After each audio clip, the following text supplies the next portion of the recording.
Purpose of Section 76. Prevents illegal or non-compliant exports. Ensures drawback benefits are given only for lawful exports. Acts as a safeguard provision against abuse of Sections 74-75. Section 77 of the Customs Act 1962. Declaration by owner of baggage. What does Section 77 provide? Section 77 mandates that every passenger or owner of baggage entering or leaving India must truthfully declare the contents of their baggage to customs when required by the proper officer. In simple words, passengers must disclose what they are carrying when customs asks for it.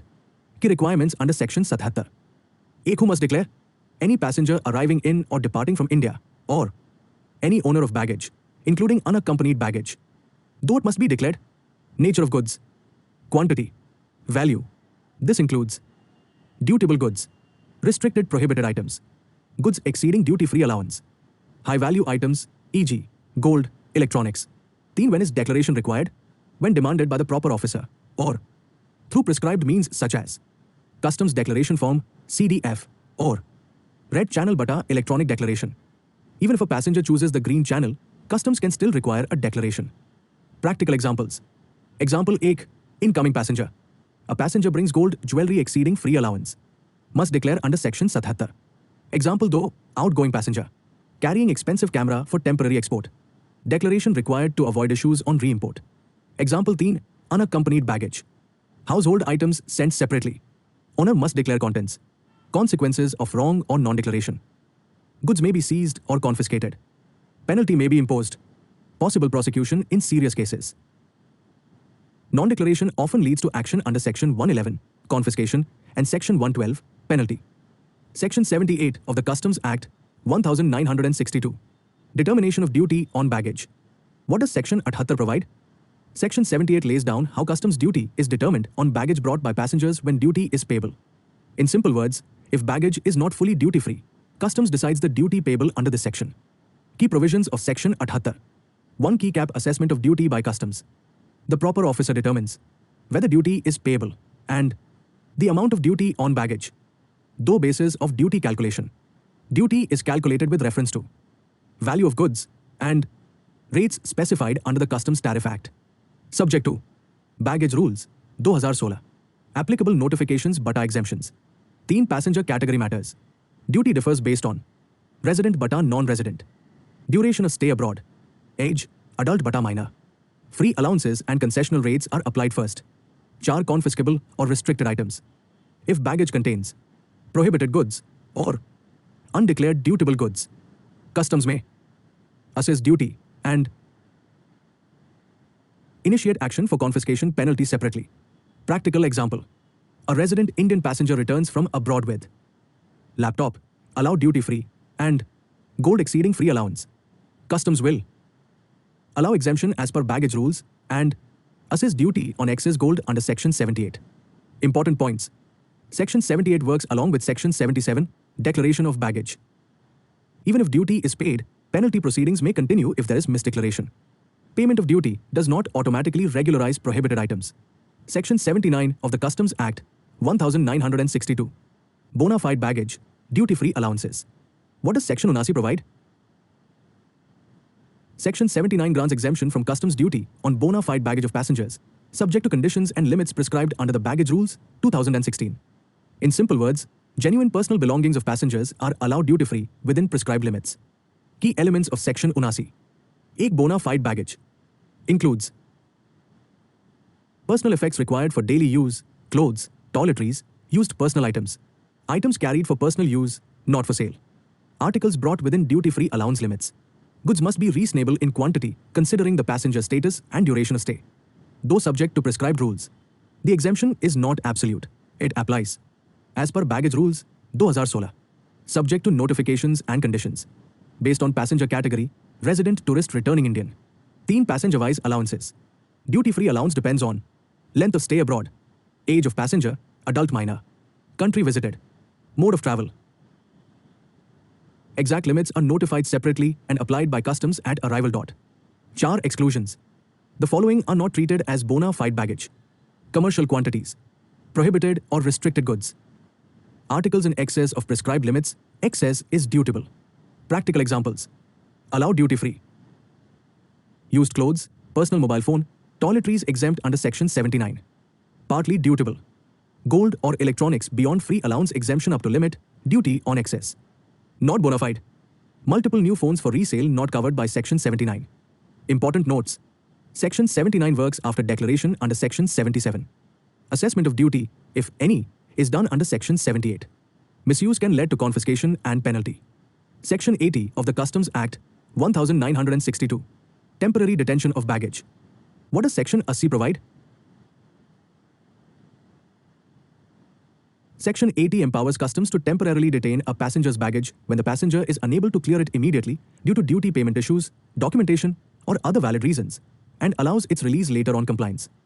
In simple words, if you can't clear your baggage now, customs can keep it safely and give it back later. Key features of Section 80. 1 key cap: when can baggage be detained? Passenger cannot pay duty immediately. Goods require verification clarification. Passenger requests time, genuine reasons. Detention is temporary, not confiscation. Though where is baggage kept? In customs custody. Often in left luggage bonded storage at the airport port. Teen release of baggage. Baggage is released when the passenger pays applicable customs duty and fulfills prescribed conditions, documents, permissions. Charges. Storage handling charges may be payable for the detention period, as per airport warehouse rules. Practical examples. Example 1. Duty not paid immediately. Passenger brings excess gold but lacks funds. Baggage detained under Section 80, released after duty payment. Example 2. Documents pending. High-value camera brought without invoice. Temporarily detained, released after verification. Important distinction. Section 80 temporary detention, passenger-friendly. Section 111 confiscation, penal action. Payment of duty and compliance release under Section 80. Section 81 of the Customs Act, 1962. Temporary detention of bona fide baggage for re-export. What does Section 81 provide? Section 81 allows temporary detention of bona fide baggage when a passenger intends to re-export the goods instead of paying customs duty in India. In simple words, if you don't want to import certain personal items into India, customs can keep them safely and allow you to take them back when you leave.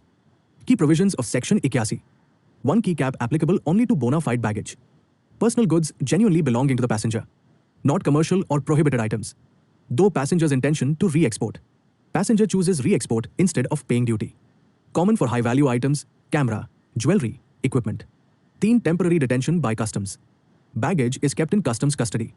Passenger may be required to execute a bond undertaking. 4 key cap re-export at time of departure. Goods are returned to the passenger at the time of leaving India or when re-export conditions are fulfilled. Practical examples. Example 1. Tourist with expensive equipment. A foreign tourist brings a professional camera for short stay. Camera detained under Section 81 and re-exported on departure. Example 2. Resident Indian. Resident brings jewelry but doesn't want to pay duty. Jewelry detained and taken back abroad while leaving India. Important distinction. Exam friendly. Section. Purpose. Section 80. Temporary detention for later clearance in India. Section 81. Temporary detention for re-export. Section 80 import later. Section 81 take back abroad. Section 82 of the Customs Act, 1962. Rate of duty and tariff valuation applicable to baggage. What does Section 82 provide? Section 82 specifies which rate of duty and tariff valuation shall apply to baggage when customs duty is chargeable. In simple words, it fixes the date for deciding the duty rate and value on baggage. Core rule under Section 82. Relevant date.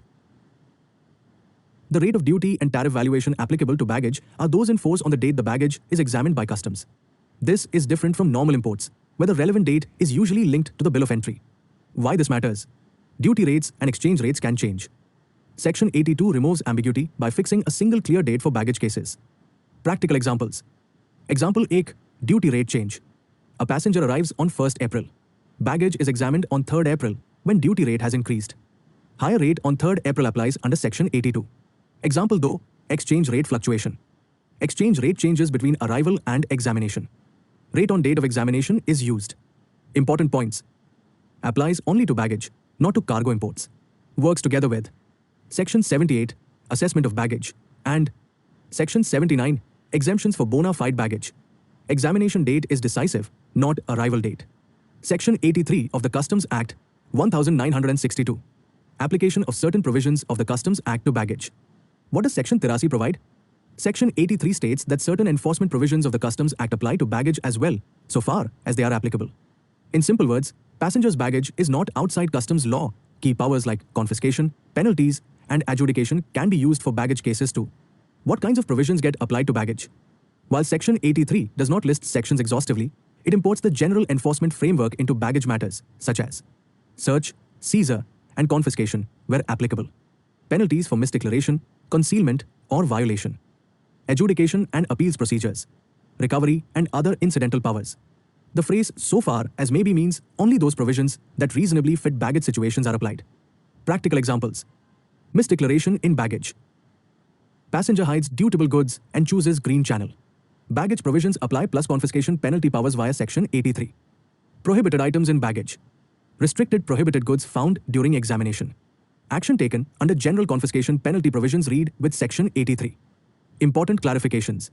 Section 83 does not create new offences. It extends existing powers to baggage cases.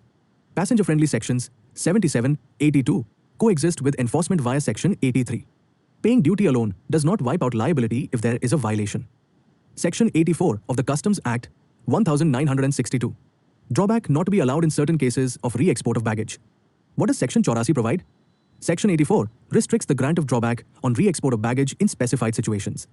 In simple terms, even if baggage is re-exported, drawback will not be granted in certain cases.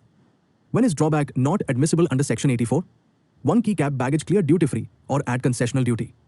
If the baggage was exempted from duty or charged to a reduced rate at the time of import, e.g., under baggage rules, no drawback is allowed on its re-export. To key cap, no import duty was actually paid. Drawback is a refund of duty paid. If no duty was paid at import, there is nothing to refund. 3 bona fide baggage re-exported. Personal effects and bona fide baggage, generally duty-free, do not qualify for drawback on re-export. Simple examples. Example 1, duty-free baggage. Passenger brings personal effects duty-free and later re-exports them. No drawback under Section 84. Example 2, concessional rate. Jewelry allowed at concessional duty under baggage rules and re-exported. Drawback not allowed. Example 3, duty paid baggage. If full duty was paid on import of baggage and then re-exported, drawback may be considered only if not hit by Section 84 restrictions and subject to other provisions. Purpose of Section 84. Prevents double benefits to passengers. Ensures drawback is granted only where duty incidents actually existed. Avoids misuse of baggage route for refunds. Section 85 of the Customs Act 1962. Power to recover drawback erroneously allowed. What does Section 85 provide? Section 85 empowers customs to recover drawback that has been wrongly or erroneously allowed to any person. In simple words, if drawback was granted by mistake or due to misdeclaration, customs can take it back. Key provisions of Section 85. Erroneous allowance of drawback. Recovery can be initiated when drawback was allowed due to incorrect facts, based on misdeclaration, suppression, or wrong documents, or granted contrary to law rules notifications. Though recovery mechanism. The proper officer may issue a demand notice and recover the amount of drawback wrongly paid. Recovery is generally accompanied by interest and may also involve penalty proceedings depending on facts. 3 key cap no protection merely because it was sanctioned, even if drawback was sanctioned by customs or credited to the exporter's account. It can still be recovered if found incorrect later. Practical examples. Example 1, wrong AIR applied. Exporter claimed higher AIR drawback than applicable. Excess drawback recovered under Section 85. Example 2, ineligible export. Goods exported were prohibited, not eligible, but drawback was mistakenly granted.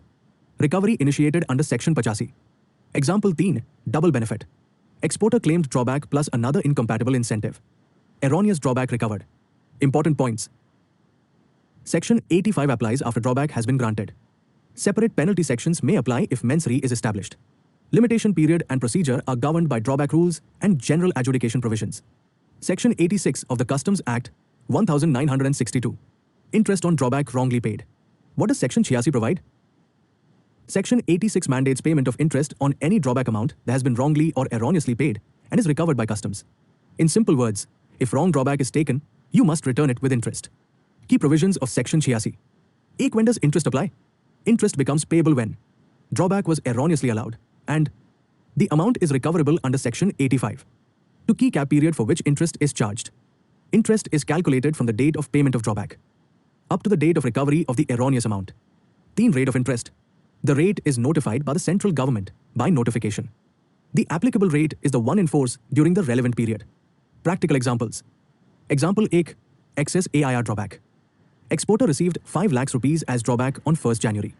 On audit, 1,50,000 rupees found excess and ordered for recovery on 1st July. Exporter must repay 1,50,000 rupees plus interest Jan-July under Section 86. Example 2. Ineligible export. Drawback granted though goods were ineligible. On recovery, interest is mandatory, not optional. Important points to remember. Interest is automatic once erroneous drawback is established. Good faith or customs mistake does not waive interest. Interest liability is an addition to recovery of principal drawback. Penalty may also be imposed separately where applicable. Section 87 of the Customs Act 1962. Recovery of amounts due to government. What does Section 87 provide?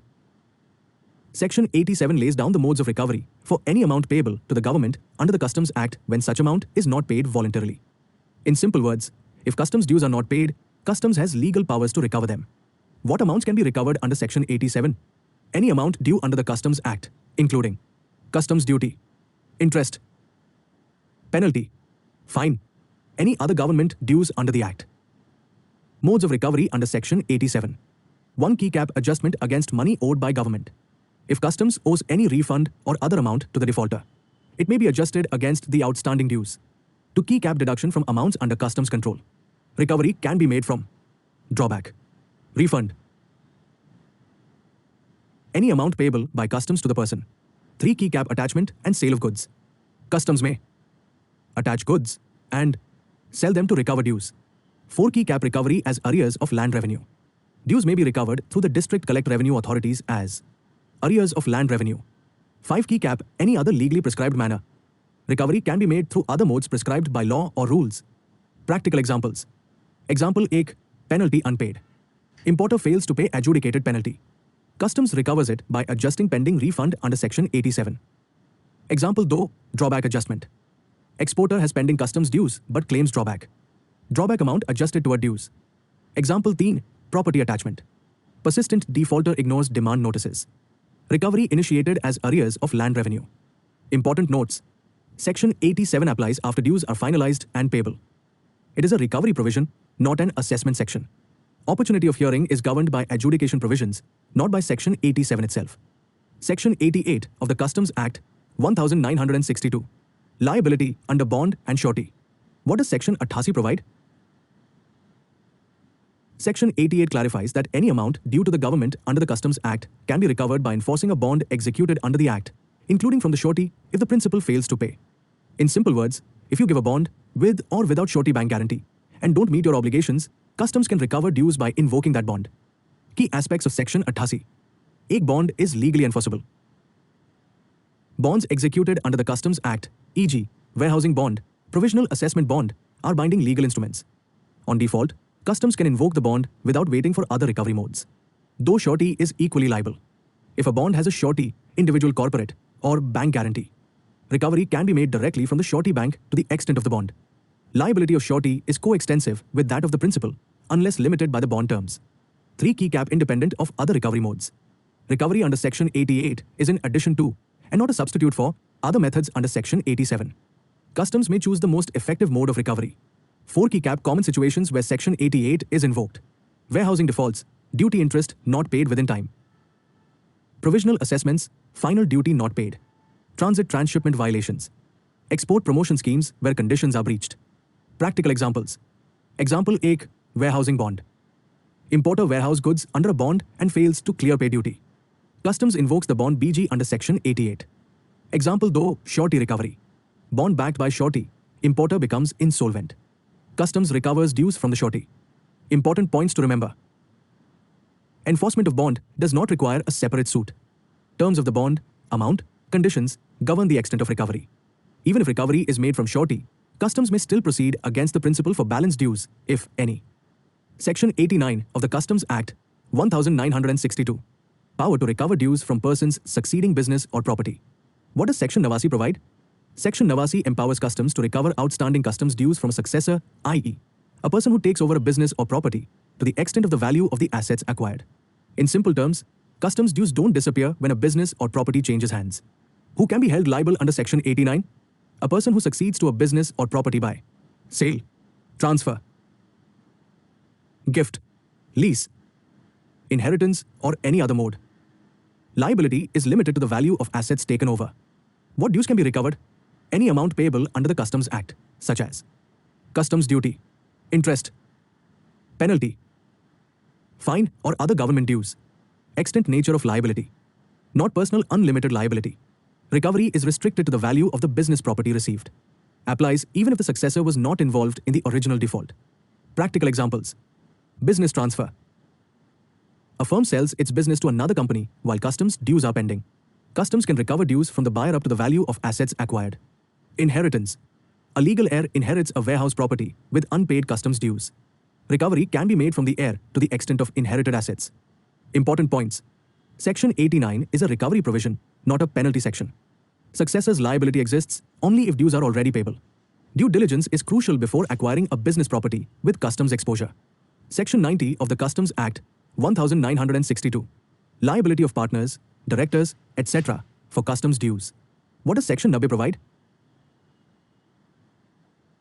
Section 90 fixes personal liability on partners, directors, managers, or other responsible persons of an entity for customs dues in specified situations, typically when dues cannot be recovered from the entity itself. In simple words, if the firm company doesn't pay customs dues, those in charge can be made liable. Who can be made liable? Depending on the constitution of the entity. Firm Bata LLP partners. Company directors, managers, officers in charge. Other entities, persons responsible for conduct of business. Liability arises when such persons were in charge of and responsible for the conduct of business at the time the dues became payable. What dues are covered? Any amount payable under the Customs Act, including customs duty, interest, penalty, fine, or other sums due to government. Nature, extent of liability. Joint and several.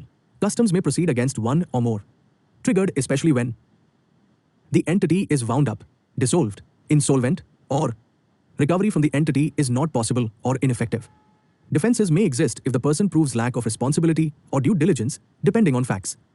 Practical examples. Company liquidation. Customs duty confirmed, company goes into liquidation. Customs can proceed against directors responsible at the relevant time under Section 90. Partnership firm default. Firm dissolves with unpaid customs dues. Partners can be made personally liable. Important points. Section 90 is a recovery-enabling provision, not a punishment by itself. Liability is fact-based. Customs must establish responsibility control. Works alongside Sections 87, 89, recovery modes and successor liability. Section 91 of the Customs Act 1962. Liability of a person to pay duty not affected by death. What does Section 91 provide? Section 91 states that customs dues do not lapse on the death of a person. Any duty, interest, penalty, fine, or other sum payable under the Customs Act can be recovered from the legal representatives of the deceased. In simple words, death does not wipe out customs liability. Key features of Section 91. एक liability continues after death. Amounts due under the Customs Act remain recoverable even if the person dies before payment. Though recovery from legal representatives. Recovery is made from the estate of the deceased in the hands of legal heirs executors. No personal liability beyond the estate, legal representatives are not personally liable. Teen extent of liability. Limited to the value of the property inherited or estate administered. If the estate is insufficient, recovery is restricted accordingly. Practical examples. Example 1. Importer dies with pending duty. Importer passes away with confirmed customs duty unpaid.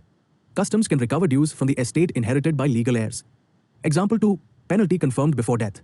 Penalty adjudicated, person dies before payment.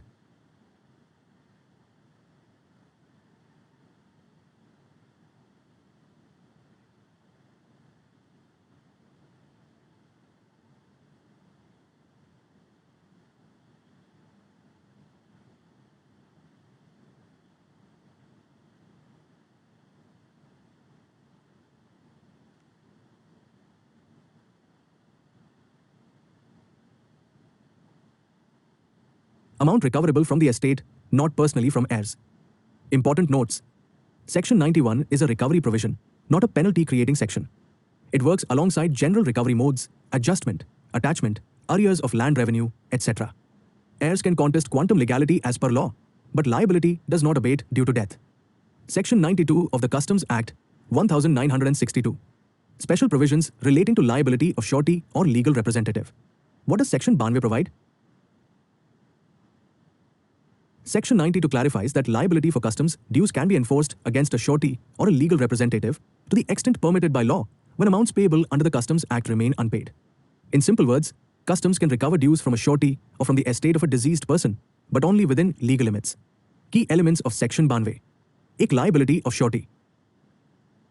When a bond has been executed with a surety and the principal debtor defaults, customs may recover dues from the surety, subject to the terms and limits of the bond. This aligns with general contract principles. Surety's liability is coextensive unless restricted. Though liability of legal representative. If a person liable under the Act dies, recovery can be made from the legal representative, limited to the value of the estate inherited. No personal liability beyond the estate. 3. No enlargement of liability. Section 92 does not create new liability. It only recognizes and regulates recovery within existing legal bounds. Practical examples. Surety case. Importer defaults on duty secured by bond with surety. Customs invokes the bond and recovers dues from the surety within bond value. Legal heir case. Importer dies with confirmed customs dues. Recovery is made from the estate in the hands of heirs, not personally from them. Important points to remember. Section 92 works with Section 88, enforcement of bond surety, and Section 91, recovery after death. Liability is quantum limited, bond amount estate value. Recovery procedure follows general recovery provisions, e.g., adjustment, attachment. Section 93 of the Customs Act, 1962. Power to exempt goods. What does Section 93 provide? Section 93 empowers the central government to exempt goods from customs duty, wholly or partly, conditionally or unconditionally, when it considers such exemption necessary in the public interest. In simple words, the government can reduce or waive customs duty through notifications. Key features of Section 93. Who grants the exemption? The central government. By issuing a notification in the official gazette. Though nature of exemption. Exemption may be full or partial, e.g., nil duty or concessional rate. Conditional, subject to conditions like end use, certificates, time limits. Unconditional. Conditions must be strictly complied with to avail the exemption. Teen scope of exemption. Applies to specified goods or goods imported by specified persons or goods imported for specified purposes, defense, relief, projects, exports, etc. 4. Retrospective validation, limited. The government may validate past exemptions in special cases by law, but notifications are generally prospective unless expressly provided otherwise. Practical examples. Public interest exemption. Customs duty on life-saving drugs reduced during a health emergency. Exemption granted via notification under Section 93. Conditional exemption. Machinery imported at concessional duty subject to use in a specified project. Conditions must be fulfilled, otherwise duty becomes payable. Important points to remember. Exemption is a policy decision, not a right of the importer. Non-compliance with conditions leads to demand of duty, interest and possible penalty. Interpretation of exemption notifications is strict. Section 94 of the Customs Act, 1962. Power to exempt goods from export duty. What does Section 94 provide? Section 94 empowers the central government to exempt goods from export duty, wholly or partly, conditionally or unconditionally, if it considers such exemption necessary in the public interest. In simple words, the government can reduce or remove export duty through notifications. Key features of Section 94. एक authority mode, granted by the central government, through a notification in the official gazette. Though nature of exemption, full or partial, nil or concessional export duty. Conditional, e.g., destination, end use, period, compliance requirements. Unconditional.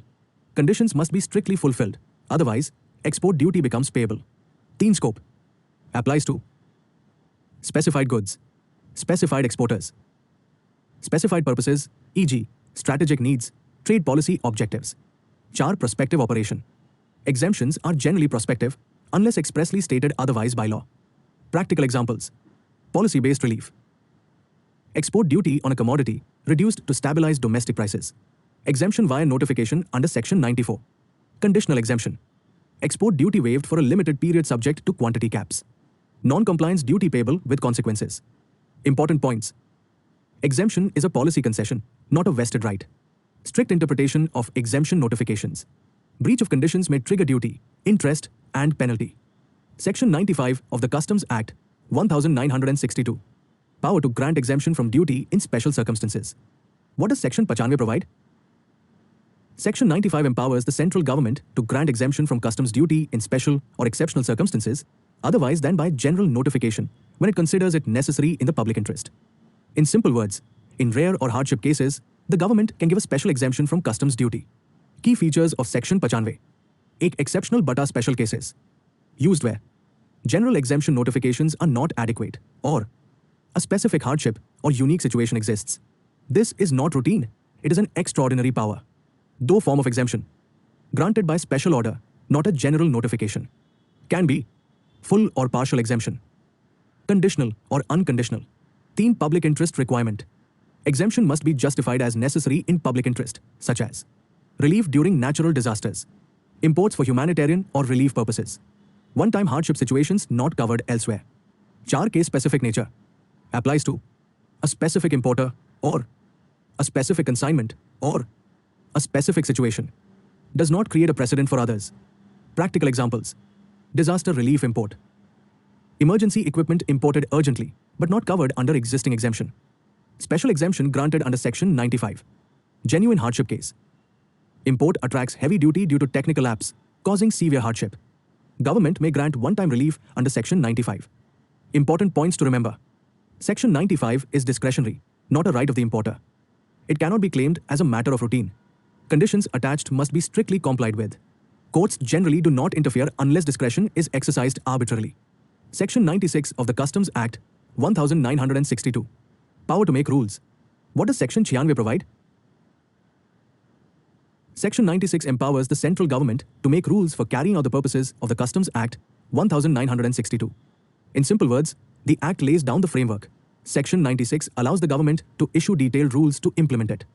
Key features of Section 96. एक authority. Rules are made by the central government, issued through notifications and published in the official gazette. Though scope of rulemaking. Rules may be made on any matter required or permitted by the Act, including procedures for import, export, warehousing, assessment, valuation, and classification, bonds, sureties, and guarantees, drawback, exemptions, refunds, forms, documents, records, and timelines, penalties and procedural safeguards as enabled by the Act. Rules must be consistent with the Act and cannot override it. Teen subordinate, delegated, legislation. Rules made under Section 96 are a form of delegated legislation. They provide operational detail where the Act sets principles. Char laying before Parliament. Rules are required to be laid before Parliament as per prescribed procedure. Parliament may modify or annul them. Practical examples. Baggage Rules, 2016, prescribe allowances and procedures for passenger baggage. Customs, import of goods at concessional rate of duty, rules, lay down conditions and compliance for concessional imports. Drawback Rules, detail rates, claims, audits, and recovery. All such rules derive authority from Section 96. Important points. Rules cannot create a tax or offence beyond what the Act authorizes. Non-compliance with rules can attract consequences only if the Act permits. Courts interpret rules in harmony with the Act. In conflict, the Act prevails. Section 97 of the Customs Act, 1962. Rules to be laid before Parliament. What does Section 97 provide? Section 97 mandates parliamentary oversight over the rules made by the central government under the Customs Act. In simple words, customs rules made by the government must be placed before Parliament for scrutiny. Key provisions of Section 97. एक mandatory laying before Parliament. Every rule made under the Customs Act must be laid before both houses of Parliament for a total period of 30 days, can be in one session or multiple sessions. Though power of Parliament. During or after the 30-day period, Parliament may modify the rule or annul the rule. Such modification or annulment is done without prejudice to actions already taken under the rule. 3 key cap effect of modification annulment. If modified rule applies in modified form going forward. If annulled rule ceases to have effect prospectively. Past actions remain valid and protected. Practical illustration. The central government issues a new customs rule on documentation. It is laid before Parliament. Parliament suggests changes. The rule continues with modifications, but actions already taken remain valid. Important points. Section 97 ensures checks and balances on delegated legislation. Parliament does not approve rules beforehand, it exercises post facto control. This section applies to rules, not to exemption notifications. Section 98 of the Customs Act, 1962. Repeal and savings. What does Section 98 provide? Section 98 is the repeal and savings clause of the Customs Act, 1962. It repeals earlier customs laws and protects, saves, actions already taken under those repealed laws. In simple words, old customs laws were repealed, but whatever was lawfully done under them continues to remain valid. Key components of Section 98. एक repeal of earlier laws. Earlier customs enactments, prior to the Customs Act 1962, are repealed from the date the 1962 Act came into force. Those savings of past actions. Despite repeal, anything done or omitted under the old laws remains valid, such as notifications, rules, appointments, licenses, assessments, proceedings, investigations, appeals. These are treated as if they were done under the Customs Act 1962 unless inconsistent. Teen continuity of legal proceedings, ongoing proceedings, assessments, adjudications, appeals, recoveries, continue without interruption under the new Act. 4 key cap, no revival of repealed law. The old law cannot be used afresh, but its past operation is preserved. Practical illustration. A customs notice was issued under an earlier customs law before 1962. The new Act comes into force. The notice and proceedings remain valid and continue under the Customs Act 1962 due to Section 98. Important points. Section 98 avoids a legal vacuum due to repeal. Protects both government actions and rights and liabilities of taxpayers, importers, exporters. Similar repeal savings clauses exist in most major statutes. Section 99 of the Customs Act 1962. Amendment of first and second schedules to the Customs Tariff Act 1975. What does Section 99 provide? Section 99 empowers the central government to amend the first schedule, import tariff, and the second schedule, export tariff, to the Customs Tariff Act 1975. In simple words, the government can change customs duty rates, tariff headings, HS codes, and descriptions by notification. Key features of Section 99. 1. Authority mode. Power vested in the central government. Amendments are made by notification in the official gazette. Though it can be amended, the government may amend. Rates of duty, increase, decrease, nil rate. Tariff headings bata subheadings, HS codes. Descriptions of goods. Notes to the tariff schedules. Applies to imports, first schedule, and exports, second schedule. 3. Public interest requirement. Amendments are made when the government considers it necessary in the public interest, such as trade policy changes, protection of domestic industry, revenue considerations, alignment with international HS amendments, 4. Parliamentary control. Notifications issued under Section 99 are laid before Parliament, which may approve, modify, or annul them as per the procedure laid down. Actions taken before modification annulment remain valid. Practical examples. Budget changes. Customs duty on a product increased in the union budget. Implemented by amending the first schedule via Section 99 notification. HS code restructuring. New HS codes introduced to align with WCO changes. Done through Section 99. Important points to remember. Section 99 deals with tariff structure, not exemptions. Those are under Sections 93, 95. Amendments can be prospective or immediate, depending on the notification. Importers-exporters must track effective dates carefully. Section 100 of the Customs Act 1962. Power to make regulations. What does Section 100 provide? Section 100 empowers the Central Board of Indirect Taxes and Customs, CBIC, to make regulations with the approval of the central government for carrying out the purposes of the Customs Act 1962.